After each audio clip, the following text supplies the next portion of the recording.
Welcome to Unit 2 of the Tautine Manufacturing Intelligence Educational Series. In this video, we will explore international local content benchmarking. The core argument is that successful local content built on competitiveness endures. Mandates that exceed capacity collapse into exemptions and fines. We must copy the patience, not the percentages, of global success stories. In this executive summary, we review 5 journeys with one verdict. Competitiveness endures, and overreach collapses.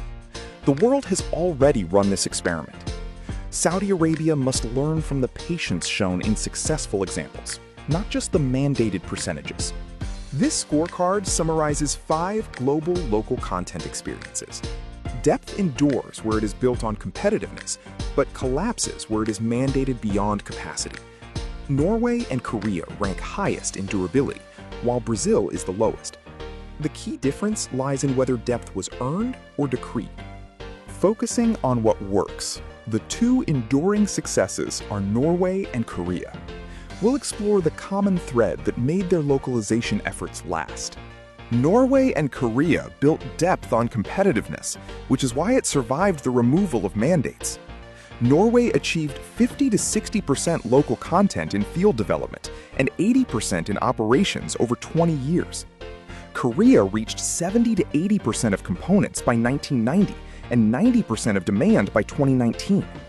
The common thread is that depth was earned on competitiveness and accumulated patiently without relying on a mandate to survive. Now, let's turn to what fails. We will look at Brazil's ambitious local content mandate, which collapsed when it exceeded the local supply base's capacity.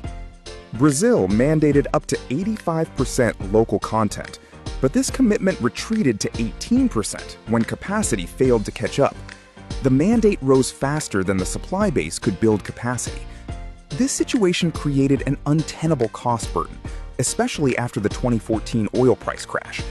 The key lesson here is that setting the target above the actual capacity taxes investment, leading to a system collapse. Next, we examine the lessons Saudi Arabia should take.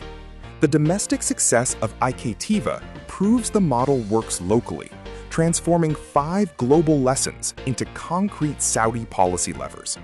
The national local content target is set to increase from 41% to 64% by 2035. At Aramco, IKTVA rose from 35% to 70% in a decade, proving that depth is achievable.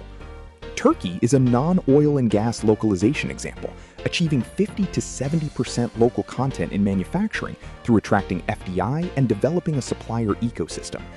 The IKTVA success proves the demand-supply machine works, and the national target extends this depth across sectors, not just within Aramco. These 5 global lessons translate into 5 concrete Saudi policy moves. The policy should be patient, capacity-calibrated, flexible, depth-measured, and demand-anchored.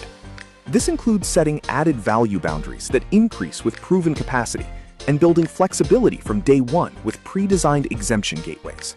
In summary, Saudi Arabia should fear Brazil's mistake, not Norway's pace. The kingdom enters with advantages Brazil lacked: IKTVA and a demand aggregation strategy.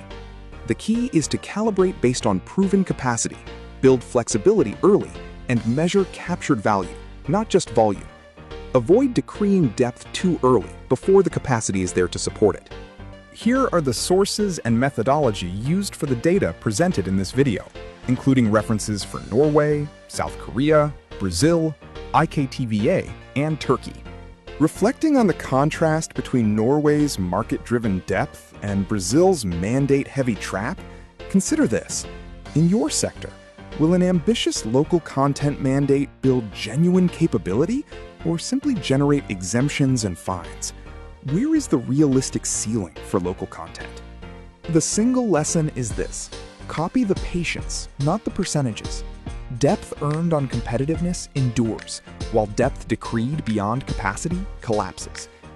This video was presented by Mohammed Al-Faras. Next up is Unit 3, focused on the local content authority architecture.